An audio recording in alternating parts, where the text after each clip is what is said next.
for game night, getting you ready for Sacramento Kings basketball. He's got the bucket! Game night is presented by Power Business Technology, your locally owned and managed Toshiba copier dealer. Contact them at 844-POWER-BZ or visit them at powercopiers.com. Here's your host, Scott Marsh, alongside the high flyer, Henry Turner. And a very pleasant good evening to you. Welcome into game night. That's right. Game night is back. The Kings are back. We know it's game 2 of the preseason schedule for the Kings, but it's game 1 here on Sacktown Sports 1140. And what you know, it's the Kings and the Lakers. We always get up for Kings and Lakers. It doesn't matter if it's preseason. It doesn't matter when they're playing. It could be on the schoolyard, but it is a little bit disappointing if you're listening to the Drive guys. Earlier, you heard Kyle Draper say that the Lakers have just announced they're basically playing with nobody tonight. No LeBron, no AD, no Austin Reeves. We can go down the list. So it'll be interesting to see what the Kings do tonight as they work with the second of their 5 preseason games. We know what happened on Sunday up in Toronto, or excuse me, in British Columbia. That game was played in Vancouver when they took on the Raptors. Obviously, losing. Nobody's really keeping track of wins or losses, but we'll break all of that down. Nevertheless, give you our thoughts on what took place on Sunday. We'll get you ready for tonight as well. Again, game night will be with you before each and every Sacramento Kings basketball game all season long. Henry Turner will be with us momentarily. He will join us as well.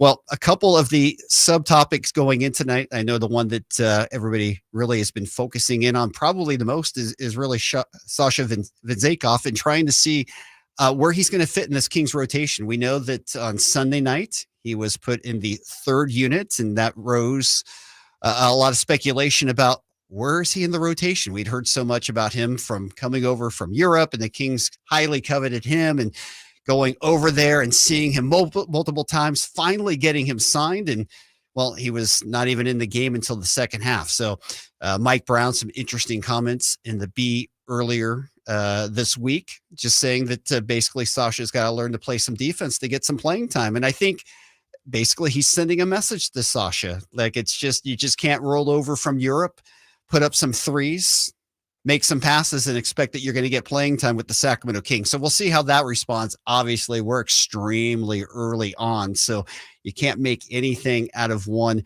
preseason game, and we won't try to do that tonight as well. But it will be one of the interesting things as we look at the Kings roster, because as we know, going into the offseason, a lot of people wanted to see the Kings make a quote-unquote big splash, somebody to complement Fox and Sabonis, get that third piece. Kyle Kuzma, a name that's been mentioned in Sacramento for years and years. And of course, he didn't come here. The Kings didn't have that quote unquote big name all-star coming to Sacramento, but still, in my estimation, a very effective offseason. And by far, the biggest part of it was re-signing Sabonis and getting him locked up to that max deal. Sabonis happy with the roster, happy with being here in Sacramento, and obviously he played at an all-NBA level last season. That was job number 1, and the Kings were able to get that done. They were able to re-sign Harrison Barnes, and I think on the net, that's good for this team as well. Why mess with a chemistry on a team that certainly was successful last season? 48 wins, obviously not winning in the first round of the playoffs, but from where the Sacramento franchise had been prior in the 16 years, what an upgrade for the Kings to actually make the playoffs. And the roster, by all accounts, got along so well. And sometimes we overlook the chemistry factor in basketball, but we certainly cannot with this Kings team. So all the pieces from last year are in place. The question everybody wants to know, is it good enough in the Western Conference that seemingly every year gets better and better and better? And we know what's been done. In case in point, we wanted to see it tonight with the Lakers. We're not really going to get a full opportunity to see it in Anaheim tonight because, as we mentioned, the Lakers are virtually playing nobody tonight. So we'll see how the Kings rotations are affected by all of that. If Mike Brown counters and decides maybe I won't play all of my guys as much tonight as he might have otherwise, will Vezenkov be in that second rotation? What are the combinations going to be? Mike Brown played 20 of the 21 players in his rotation. on Sunday night. Jeremy Lamb, who played on Sunday, he has since been released from this team. So lots of things to go over and discuss in the next hour, and we will do it all right here on Sacktown Sports 1140. All right, I'm going to bring in the high flyer. Hopefully that was a long, thorough setup for you, my man. First of all, it's just good to see you. How are you? It's been too long. Man, I'm doing good. I've been bouncing in and out of here, I know it. I've been listening to you all the time here in the off off-season. Midday work, trying to get a little extra coin. You know how it is, Scooter. I understand. Sounding good as always, my man. All right, we've got Kings and Lakers tonight, or at least it will be players in Lakers uniforms. But as we found out, nobody's really playing tonight for the Lakers. No LeBron, no AD, no Austin Reeves, no Jared Vanderbilt. I can go down the list of who we're going to see tonight in Laker uniforms. I mean, Scott, it's not like it's rocket science here. It's preseason. You're going to see a lot of guys that, basketball teams want to take a look at. We know every name that you just named is going to be on that roster, is going to get big time playing minutes. But the organizations now, and quite like Sacramento also, they want to see these other guys understand what they can do and how they can implement these guys into their own schemes. Yep, no doubt about it. All right, let's go back. It's our first time talking since Game 7 back in April. We can go back there if we want. We don't have to do that. But just the offseason, the Kings, where they're at right now. Your thoughts on the offseason. Have the Kings done enough from a 48-win team, first-round playoff in the offseason to get better this year? Yes, no doubt. I definitely thought that the moves they made them better, from the draft picks to the free agency to bringing Sasha over from Europe, all the way down to signing JaVale McGee. I think that they definitely has, addressed some problems that the Kings looked at as situations where they need to fix. Just starting out with Sasha, bringing in professional. He's ready. His body is ready. His game is ready. His mental, his psyche is ready. Another big guy, stretch four, who can knock down a three legitimately and still be another big that they can facilitate and then stretch the floor with. I think for me, the biggest acquisition that the Sacramento Kings made was JaVale McGee. Yeah. I honestly thought, Scott, that, bringing in JaVale, is he going to light up the stat sheet? No, he isn't. Is he going to light up the points? No, he isn't. But I think he really check off a box that the Kings sorely needed checked off, and that was rim protector, rebounder, and rim runner. JaVale McGee does all of those things. He's not going to give you 25 and 12, but he's going to be a guy that's going to be very serviceable when you plan the big guys like a cat, when you have to go up against Joel Embiid, when you have to go up against a Rudy Gobert, to where, you really don't have to put Sabonis on those guys for the whole 40 minutes. You have some guys that's capable and big enough and has that length long enough to go out there and compete. Yeah, I think it was a great signing for the Kings as well. And it totally caught me off guard when he was let go by Dallas. And then all of a sudden you saw Shams Charania reporting the Kings were interested in him. And then they signed him virtually within hours of that. And, the Kings had made the move to get Nerlens Noel, right, person had been talked about for a while. We're thinking, okay, there. Keita, who obviously is a guy they liked with his potential, everything else coming up in a contract situation, so I thought getting McGee was great. It definitely caught me off guard with what was done previously. Well, you have to understand this. I honestly think that the Sacramento Kings were really looking to beef up that center position. Yep. That's why they went out and got New Orleans. That's why they, kept Alex Len, retained Alex Len, and then, having Keita down there. And then I think it was some conversation had between Sacramento and Dallas, understanding that they were going to release JaVale, because the Kings jumped on that immediately. Absolutely. It was just that fast. Immediately. It was almost as fast as the Dave Yeager signing way back in the day. Not even a day. Did the guy clear waivers? He was just let go. But I'll tell you what, people, they look at JaVale McGee, and the first thing to come to mind is, the Shaq and the Fool and all that other stuff that, he had became, very famous for. But let's not get it twisted. And, and I'm pretty sure JaVale and probably said this to Shaq on plenty of occasions. As great as a career Shaquille O'Neal has had, right? Yep. First ballot Hall of Famer, all of that good stuff. One of the best big men in the league. He got 4 championships. That's right. Okay. Yep. JaVale McGee has 3. Yes. And they're recent too. He has 3. Yeah. So you can laugh all you want about this young man, but he has 3 chips, and he has been a big part of all those championship teams. So JaVale McGee knows how to play this game. No question. Twice with the Warriors and then the Lakers in 2020. So no doubt, I think he adds an experience factor. He kind of seems to fit in offensively.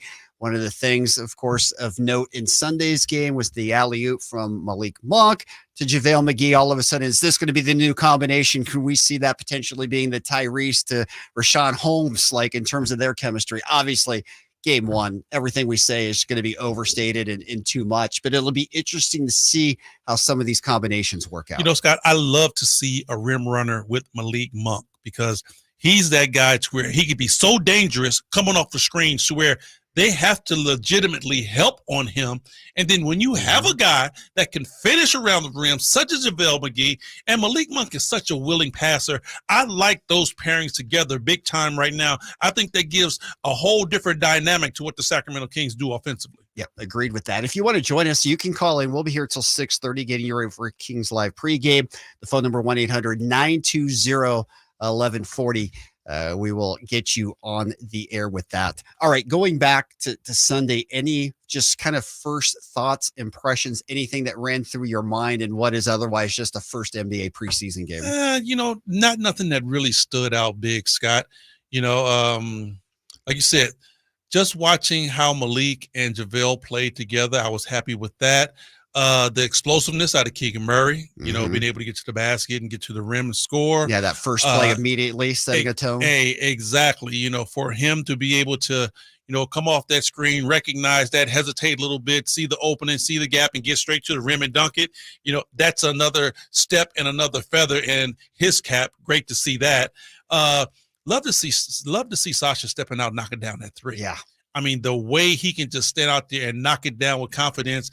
And then he understands the game too. You know, he understands he has to be slick in a lot of things that he does, the way he back cuts, you know, the way he's always moving without the ball. That's that European championship pedigree that he has. So, you know, to see that guy being able to do that, I was kind of pleased on both sides with those guys. All right. We're going to get into more with Sasha in the next segment here, because obviously Mike Brown, I want to get your take on it. You know, he basically called out Sasha and his defense after Sunday night. And obviously he didn't play with the second unit to begin with. He came in the second half.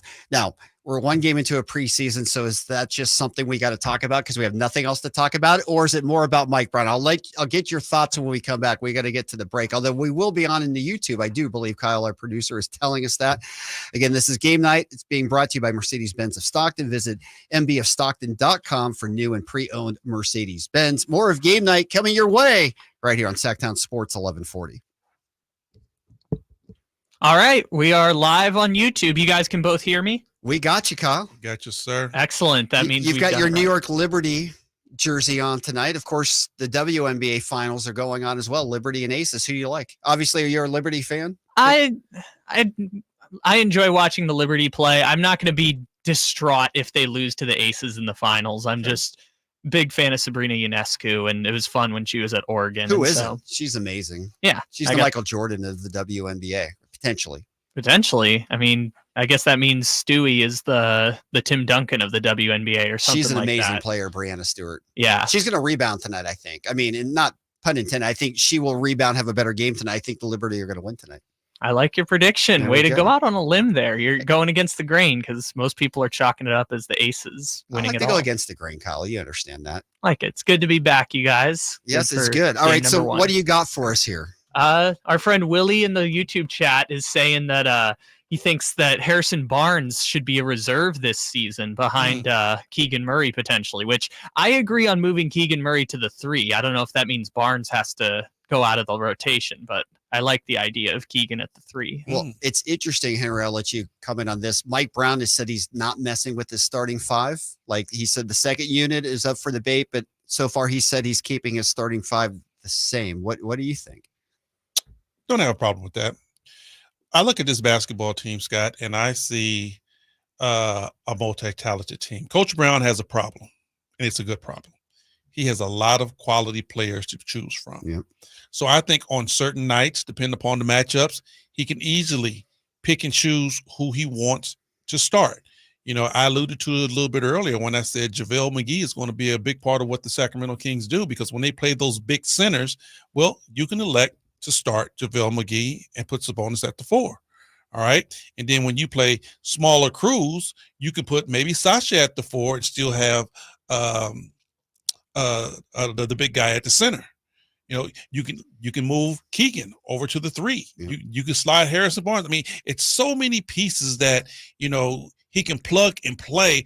That's a good problem to have when you're a head coach, to have so many quality players to pull from. So I don't think it's going to be a quote unquote, all of these guys start. I think 3 guys will start for sure. Yeah. Sabonis, De'Aaron, and Keegan. I'm with you. And I'm kind of one of those guys, if it's not broke, don't fix it. I mean, the Kings had a ton of momentum last year. Everything seemingly worked for them, right? Mm-hmm. They're building off a great season. Obviously, we want to see the next step, but I feel like this team can take the next step just based on where they're at from a chemistry standpoint. So until that seemingly doesn't work, I want to see them keep the same starting 5 that they have now. All right, we're about ready to go back on air, so we will do that.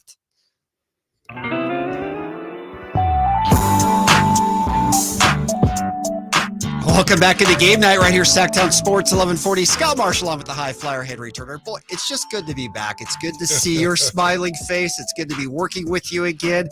It's good to have hoops. I don't care if it's preseason or not, Henry. I'm fired up about things. Oh, no doubt, man. I would have to say when the Kings went to Game 7, and at that particular point, you wanted to see the Kings, just prevail and go on to the next round. But even what they did when they lost in Game 7, it seemed like, all right, we lost, but I can't wait to fire this thing up again.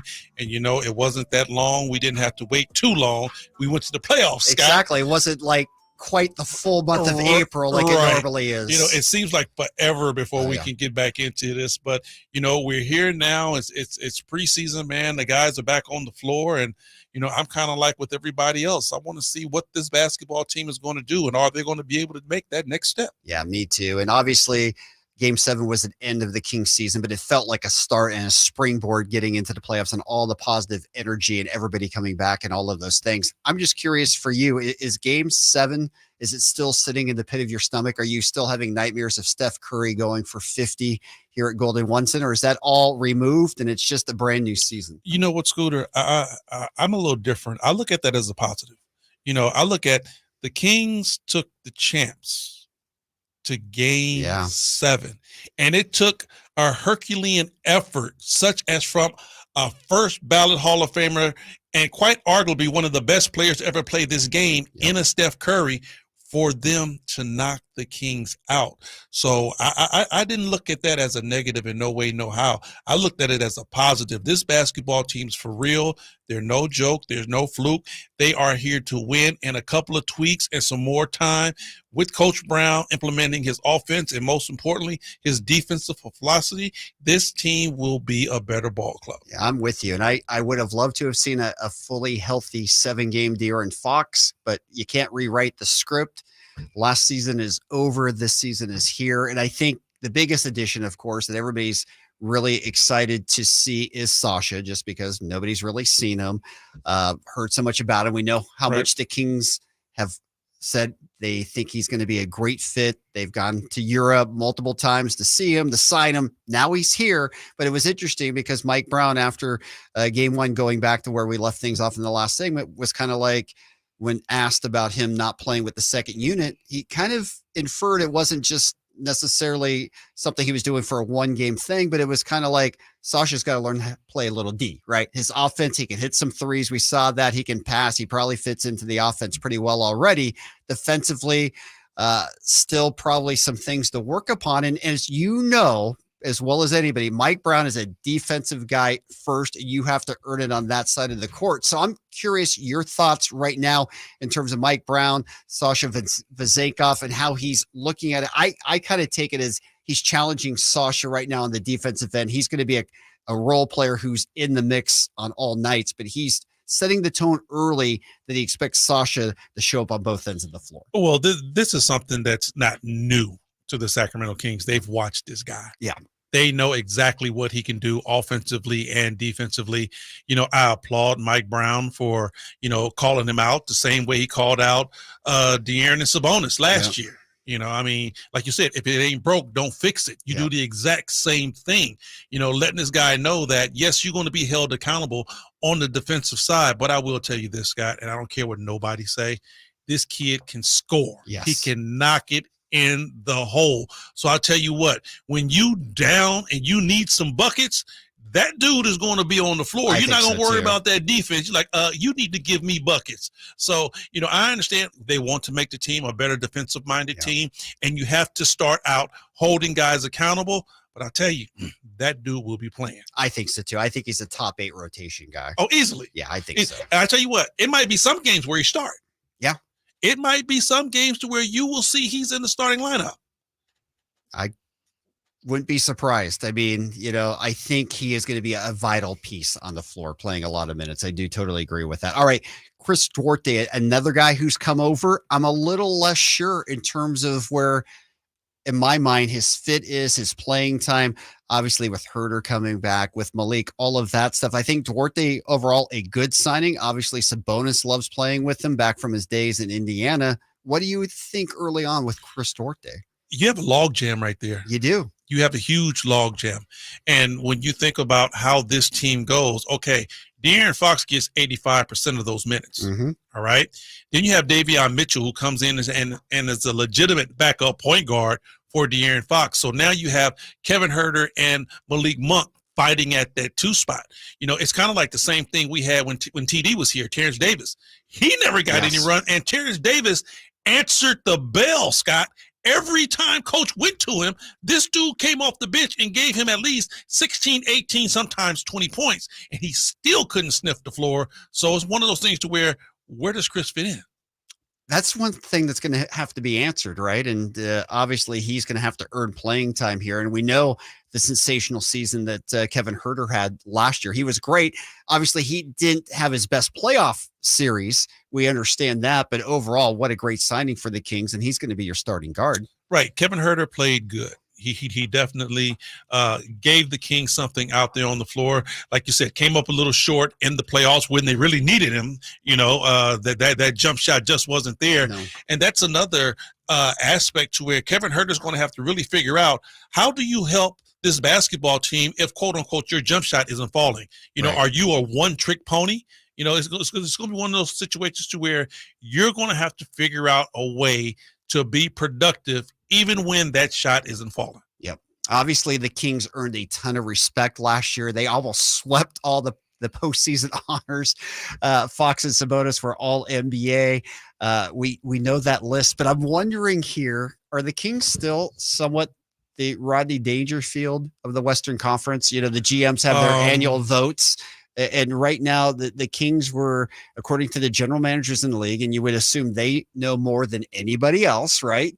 They have the Kings in a tie for 7th with the Grizzlies. The Nuggets won, understandable. The Suns, Lakers, Warriors, Clippers, Grizz, and then the Kings, tied with the Pelicans for 7th, according to their ranking going into the year. Well, I look at it like this, Scott. Everybody is still sipping on the juice.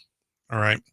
I, for one, I'm going to always give the champs the edge. Yep. Denver should be 1. Until you knock them off, they should be 1. What's interesting with the Nuggets, I mean, they didn't really make any offseason acquisitions. Mm-hmm. They lost a couple of key pieces. Right. So we'll see how that all shakes out. True, but they're still the champs. And they still got the Joker. They're going to hoist the banner. They're going to put on rings. So at the end of the day, I give them that love the same way I gave the Golden State Warriors. But I think everybody is sipping on the juice of, and part 50-50, it's true, because the West were riddled with injuries last year. True. Riddled. Every team that you thought was going to do something fell off. Think about it. New Orleans was in number 1 until Zion got hurt. They fell off. Paul George and Kawhi couldn't stay on the floor at the exact same time. They fell off. You know I love talking about Street Clothes Davis. He can't never play no more than 40 games. All right. Yep. Portland tanked. We know that. Yep. All right. Dallas just couldn't figure it out with Luka and Kyrie, just couldn't figure it out. And then KD just came over to Phoenix. Right. And he was injured. Exactly. So with all of that being said, a lot of people are biting on the juice of, all right, all of these guys are back. Let's see what happens. Yeah. And that's understandable too. And, some people would say the Kings didn't make a splash in the offseason. To me, and I say this was by far the most important thing, they re-signed Sabonis to the max contract. So they've got their two key pieces locked in with Fox and Sabonis. Big time. I mean, you have your 1-2 punch locked in, and you have them locked in for a long time. Exactly. All right. And they're young. That's what I'm saying. They're locked in for a long time. So you have both of those guys. And then, you're going to have your complementary pieces. I honestly think that the Kings got better. And and am I going to sit here and say, oh, well, they're going to wind up in third or second or maybe in number one spot? That's going to be tough to do. Mm-hmm. That's going to be very tough to do in the West because just like we're saying right now, the Kings got better. Well, other teams got better too. Yep, no doubt. The Western Conference just seemingly gets better and better. And I think in the big picture of things, from my perspective, the Kings, if they don't win 48 games, to me, it's not a setback. Like, I think the team's measured now by playoffs and winning a first-round playoff series. Scooter, I will be fine with this basketball team, and I've been guilty of saying this, on some of the other shows I've done. Just looking at the totality of what I think is going to happen in the West, I'll be totally fine if the Kings come in sixth place and make that final spot to go into the playoffs. Yeah, right, not being the play-in. I'm good with that. And to make it a positive season, they get out of that first round. Yeah. They get out the first round. But if they can come in sixth, anywhere, 1-6, that's a step in the right direction for me. I'm fine with that. And if they can go on and get out of that first round, that's a positive season. Yep, I would agree with all of that. All right, when we come back, we're going to go around the league. We haven't even had a chance to catch up on all the moves. We haven't even talked about your boy, Dame Time, showing up in Milwaukee. Mm-hmm. Are the Bucks the favorite to win it all? We'll talk about that. We've got another game, Boston and Philly. Lots to break down on that as well. That and a lot more. It's game night. If you want to join us, 1-800-920-1140. Give us a call. We'll be here until 6:30 getting you ready for Kings Live pregame. Game night, as always, is brought to you by Power Business Technology. Experience how the power of family can help your business office equipment needs today. Contact them at 844-POWER-BZ or go to powercopiers.com. More of Game Night right here, Sacktown Sports, 1140. All right, we're live on YouTube, and once we start talking about Damian Lillard, you might want to ask Henry about how he had the inside information on the Damian Lillard trade before it went down. Really? You did, High Flyer? Oh yeah. Okay. Put it this way, I knew. Did you tweet that out? Were you on X? Definitely didn't do that, but I knew the night before what was going on. A High Flyer bomb? No, I didn't bomb anything. I just knew what was going on. He knew. He was telling us on the radio. I gotta hear the story. Very good stuff. All right, Kyle, for you, what's your take on the Kings and the GMs throwing them down tied with the Pelicans for 7th in the conference? The teams that were above, I have a hard time disputing. Like, I don't think the Warriors are going to be as good this year as last year, but the general managers voted them 4th in the conference. Yeah. So that's a team I could point down, but do you remember who was 6th on the list? The Grizz. Yeah. And I have a hard time saying that definitively the Grizzlies will be worse than the Kings going into the season. So that's the thing that's tough, is where I'm thinking it sucks that the Kings are 7th, but I also have a hard time figuring out who they're going to jump other than Golden State. I don't think Golden State is as good as people think they are. I think it's a fair point. Henry, what's your take on the Warriors? And Chris Paul, does this become the all Geritol team in the Bay, or does he really help them? Come on now. That's blasphemy, Scott. If Chris Paul can stay healthy. Yeah. Chris Paul, what people don't understand is Chris Paul's a winner. Yes, he hasn't won a championship, true that, but this dude's a winner. Yeah. Every basketball team that Chris Paul has been on, he has made that basketball team a contender, and he's made other people that you didn't even think could play basketball much better basketball players on that roster that he is on. So is Chris Paul going to make the Golden State Warriors better? No doubt. I have no doubt that Chris Paul is going to help that team because his basketball IQ is so high that, like I said, he helped other guys get better. And I honestly think having Chris Paul on the floor, that takes so much more pressure off of Stephen Curry.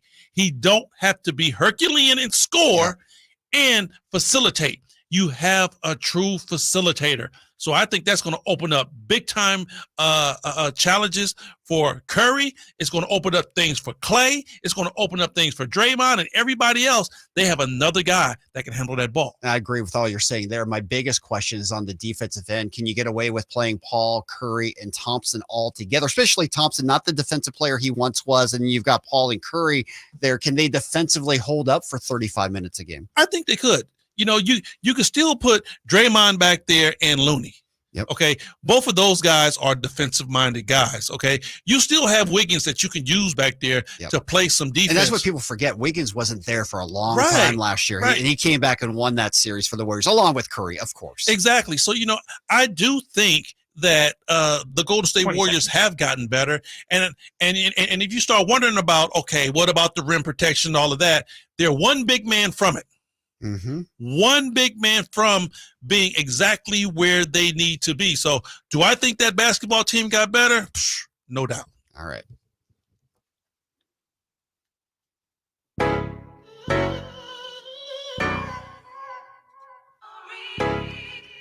Welcome back into Game Night right here, Sacktown Sports 1140. It's great to be back, and we'll be with you every Kings game 90 minutes prior to tip-off.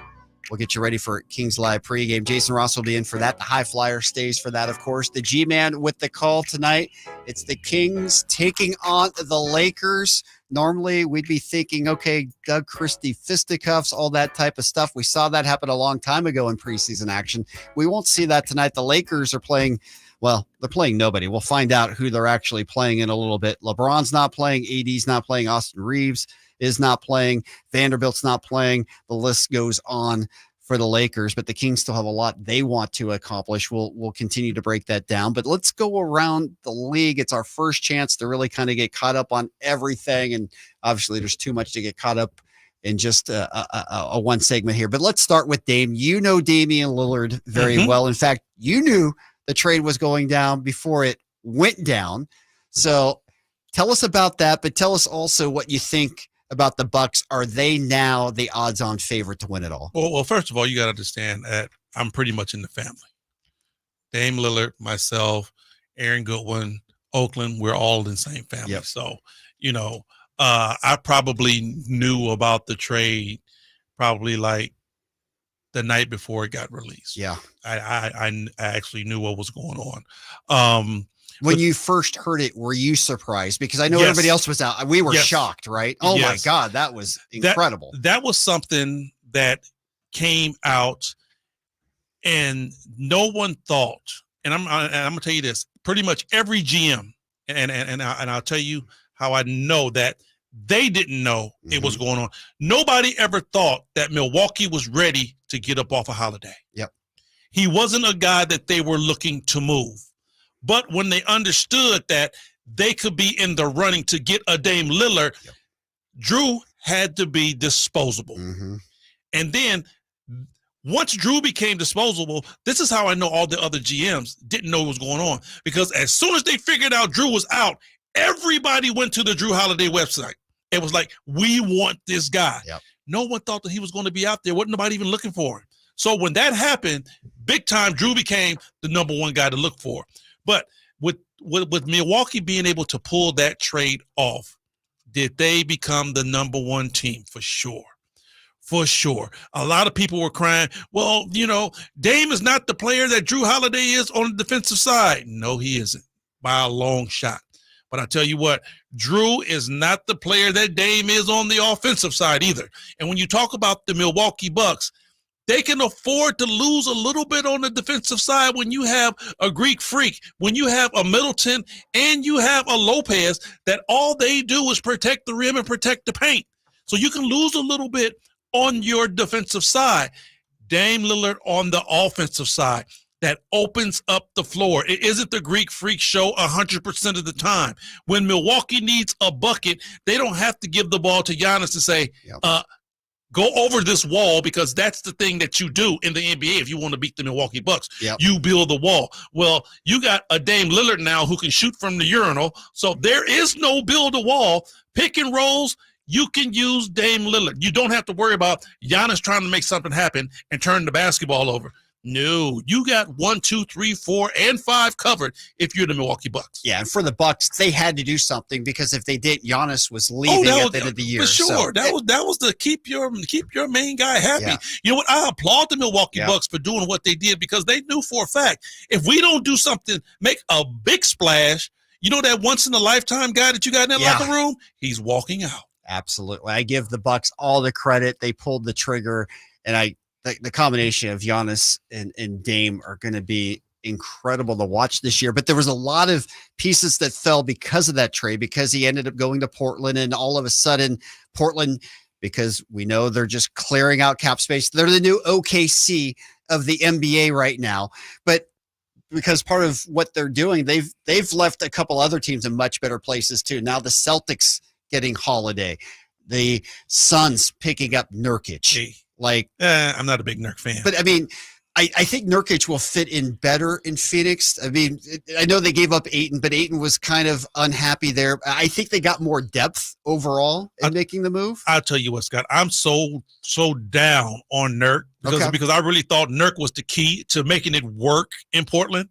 I'm so down on him. I don't even want to talk about his game. I mean, I honestly felt like he just laid down for Portland. He didn't give them a quarter of what he should be able to do. But I mean, Phoenix also got Grayson Allen. They got Nasir Little. I'm with that, because they definitely miss Mikal Bridges big time. No doubt. Yes. And Cam Johnson. Cam Johnson, no doubt. So, trying to replace those guys, it's almost like you plug and play. You try to find guys that can come in and give you some valuable minutes, and those guys work.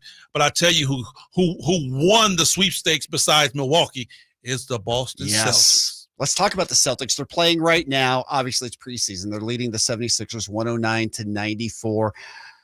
They made a ton of moves. Obviously, they got a lot of talent. Porzingis is now there. Yeah. They talked about Holiday. They gave up Marcus Smart. They lose Robert Williams. Is this a net plus or minus? I'll tell you what. I was very shocked again that they gave up Marcus Smart, because I was like, whoa. Not just from a defensive standpoint, Scott. Yep. And I was more so on the leadership standpoint. He has been their heart and soul. He has been the guy that kept that team together. Everybody followed the lead of Marcus Smart. So I was shocked they made that move. The big fella, Williams. Yeah. I was shocked on that one too. Yeah. I think it was more so of they was wondering, can he stay healthy? They needed him last year, and he couldn't quite stay healthy. Once he went down, it made them more so a 1-2 punch with just Tatum and Brown. It was nothing else that really protected the rim, so they had to really go out and try to find somebody that was going to rebound and block shots for them. Yeah. I mean, old man Horford gave him all he had, but he wasn't going to be that guy. But I'll tell you what, getting Drew Holiday, that huge. 1-2-3. Oh yeah, that big three is a big three, legitimately. No question. You've got the unicorn with Porzingis when healthy can play. I mean, a lot of people thought, is it going to help them to the point of losing Robert Williams, who's a great rebounder? Porzingis necessarily isn't huge inside, but you take those four. Is that the best 1 through 4 in the league right now? Let me tell you, I'm not a big Porzingis fan either, because I look at him and I'm like, for the size that Porzingis has, he needs to have a much more menacing down low game, because yes, he gets it done on the offensive side out around the perimeter, but you can guard him with the guard. So with him playing out there, he's not rebounding. All right. He's not a big time defender. So if he's not knocking his shot down, he's a minus if you ask me. And like I said, when you can put a 6'4" guard on Porzingis and he still don't get to the rack and punish him, well, he can be neutralized on certain nights. Well, he's gonna have to show up in Boston because he's got that $36 million contract. Ooh, they paid him that. They did. He got paid. So, I mean, you've got Brown who signed that incredible contract. He's at 31 this year. It only escalates. You've got Tatum who's at 32.6. This is a top heavy team. Here's a question. Who's the alpha now? It's Tatum, right? I don't It know. has to be Tatum. Hey, according to the pay, who's the alpha? I hear you. Brown has got the contract. That's what I'm saying. According to the pay. What has Brown done for you? Who is the alpha? Yeah. And then when you look at Green is done for Brown. That's what's happened. and right? then when you look at how they played last year in the playoffs, Yep. I love JT. I think JT is a freak. Yep. But JT fizzled out. Mm-hmm. Brown was the one that showed up for them. So when you start off this year, who's going to be the alpha on that squad? There's a lot to answer there. It's interesting, right? Because you look at the Celtics, you look at the Suns, and like they're so top heavy, right? So, Right. But again, it could very easily be the Celtics and the Suns we're talking about in the NBA Finals. I'll tell you what, the Suns 1 through 3. Ooh wee. Yep. I mean, D Book is a savage. We know that. No doubt. He's on the verge of having an MVP. Yes, D somewhere. Book is a savage, and we all know what KD brings. KD is unstoppable. I'm sorry. He's the unicorn. Yep. He is unstoppable. And I'll tell you what, when you talk about a walking bucket, Bradley Beal has been that his whole career. Yep. He has been a legitimate walking bucket, and he can play both sides of the ball. Mhm. Quiet as it's kept, people always talk about how he can score. He can also defend on a high level too. So, I know they're going to need it, but 1, 2, and 3, they're some of the best in the business. There's no question, and we'll see who runs the point in Phoenix as well. All right, we've gone around the league. There's only 2 games tonight. We've got Boston and Philly, and we've got the Kings and the Lakers. So when we come back, we'll start focusing in on the game. Obviously, not a ton to focus in on about the Lakers, but we'll have to break down the Lakers. I know your favorite conversation every night in game night is to talk about the Lakers high flyer. So I just can't wait. we will talk about where they're at in the roster and what you think in terms of them for the upcoming season. And of course, we'll give you our Kings outlook as well. It's game night right here, Sacktown Sports 1140. All right, we are clear. And also, since we've been on the air, it has been noted that Sasha Vezenkov is starting tonight for the Kings in place of Keegan Murray. Thank you for that. All right, right away. There you go. Did you have inside knowledge on that one too, High Flyer? That's just knowledge, Scott. That's just knowledge. That's just straight knowledge, man.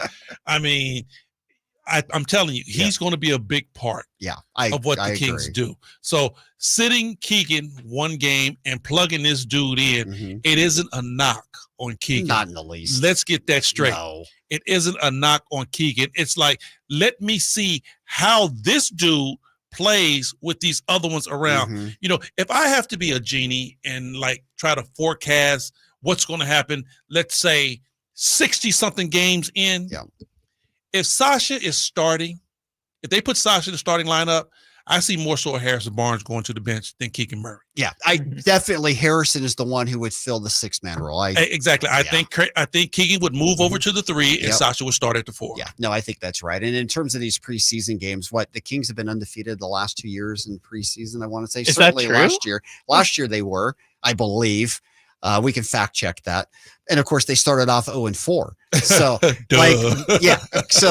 we're not necessarily rooting for wins here. We don't at all. The wins are academic here. It's the combinations that we want to see. And it will be interesting to see Sasha in the starting lineup tonight and see how he reacts. Right. And see how he plays. Do I think Sasha's still going to start at the 4, though, right? Yeah, Sasha's at the 4. Okay, so he'll be at the 4. So, I don't think Sasha's going to be at the 3 at all. Even though he plays outside, I don't think he's going to be much of a 3. And he probably doesn't have the quickness. That's what I'm saying. If Coach Brown is crying about his foot speed and how he's playing on the defensive end, there's no way he's going to be able to stay with a 3 in the NBA. Yep. All right. Go ahead. I'm sorry. No, I'm saying he's going to be strictly guarding 4s. Yeah, agreed. So 30 seconds still. Yeah, you did fact check me, and that was correct. Yes, 4-0 last year. I can check 2021 real quick. Yeah, I wouldn't hold on to that as tight, but I knew last year they were 4-0 in the preseason, 0-4 to start the year. So let's just flip that this 4-0 year. in 2021. I thought so. Okay, so let's just flip that. Let's go 0-5 in the preseason, okay? If you know you're going to go 5-0 to start the year. I ride with that. Yeah, I'll take it.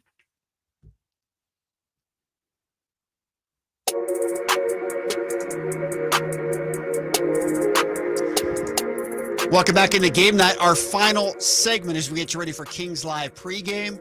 Again, it's Kings and Lakers. It's coming to you from Anaheim.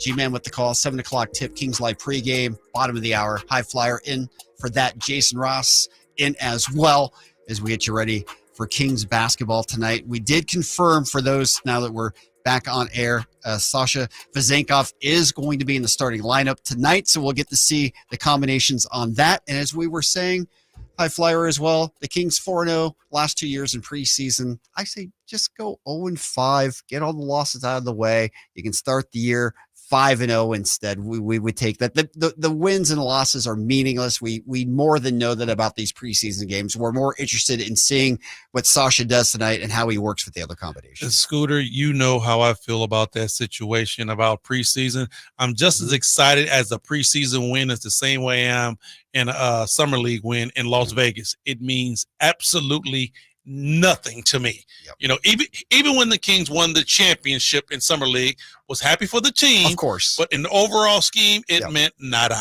Yeah, It's all about what you do in the regular season, but it's also a step. It's a process that you Sure. have to go through in order to be able to, you know, have a process of elimination of what you're going to do out there on the floor when regular season comes. Yep, for sure. All right, Lakers, we said nobody's playing for them tonight of consequence. They're basically laying this one down. Makes a lot of sense. Obviously, LeBron, AD, these guys don't need these preseason games to get ready for the regular season. What do you make of the Lakers overall and what they've done in the offseason? Because a lot of people are really pretty high on the Lakers. Obviously, they bring in Gabe Vincent, who's a good outside shooter as part of the Miami team last year. You bring back Hachimura. A lot of people thought he was going to be out.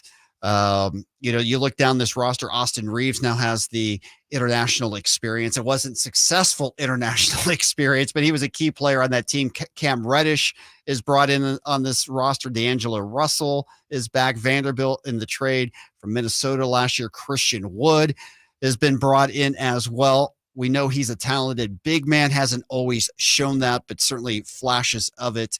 Is this a better, deeper Lakers roster? For me, Scott, no. Okay. For me, no, because is D'Lo going to be your point guard the whole year? Mm-hmm. Is he going to be the guy that's going to run that team? D'Lo is a scoring point guard. I don't think the Lakers is going to ever win when you have an AD and a LeBron with a scoring point guard. You're going to have a guy that can facilitate. That's why I thought, a guy like Rajon Rondo would be so well on that team, because whenever you take the ball out of LeBron's hands, it better be a guy that can make 2 or 3 of those other guys on the bench better. Yeah. Because 9 times out of 10, the ball is still going to be in LeBron James' hands. Yeah, no doubt. Better be a guy who can get it back to LeBron James for sure. I do like the Gabe Vincent acquisition. Yes, I think that'll be good because he stretched the floor. Mm-hmm. He could knock down shots. But once again, where are those shots going to come from? Yeah. Because LeBron James, as mighty as he is, LeBron James' game is changing. LeBron James does a lot, and I'm not saying he can't physically get it done, but LeBron James, his game has matured to the point to where he gets the ball and he surveys a lot. Yeah. Right? He doesn't just get the ball and go and explosive to where he's going to get to the rim so quick and so fast that you need help.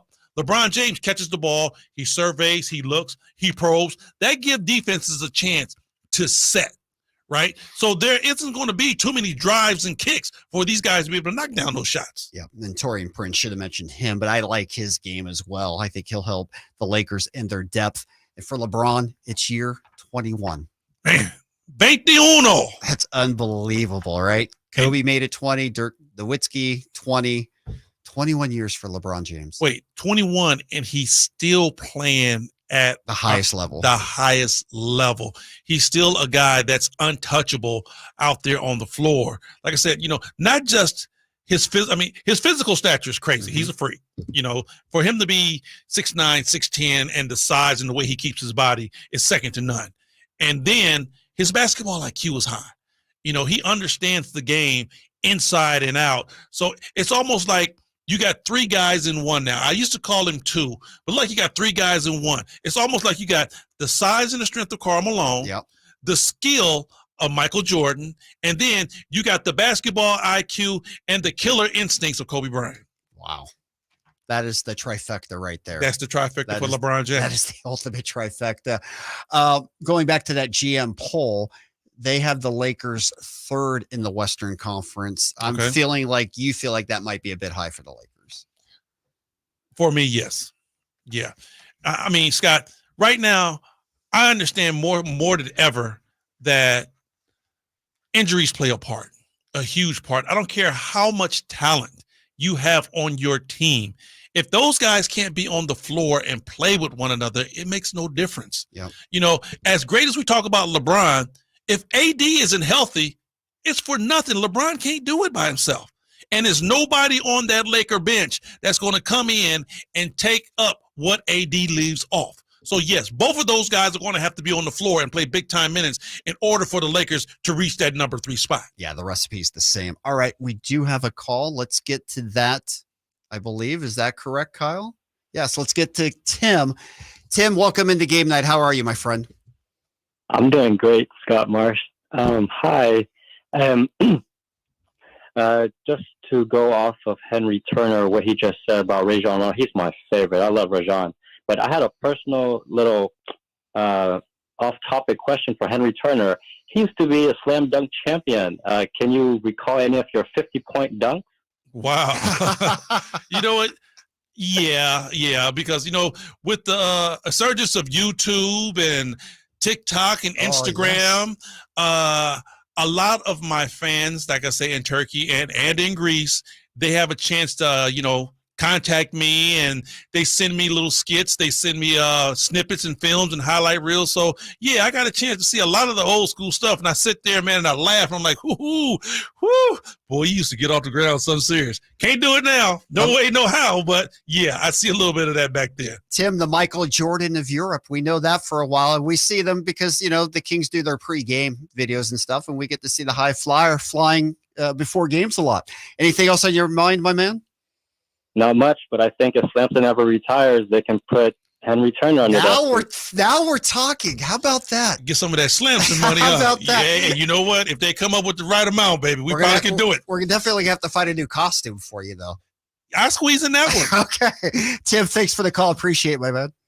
All right, that was great. Yeah, and I love watching those videos. Yep, the YouTubes are up, and of course, like, they highlight you prominently before a lot of games. You know what, Scooter? I just love the way they highlight the full organization. Yeah, it is great. You know, as much as, yes, we love De'Aaron, we love Sabonis, we love all the guys that's on the roster.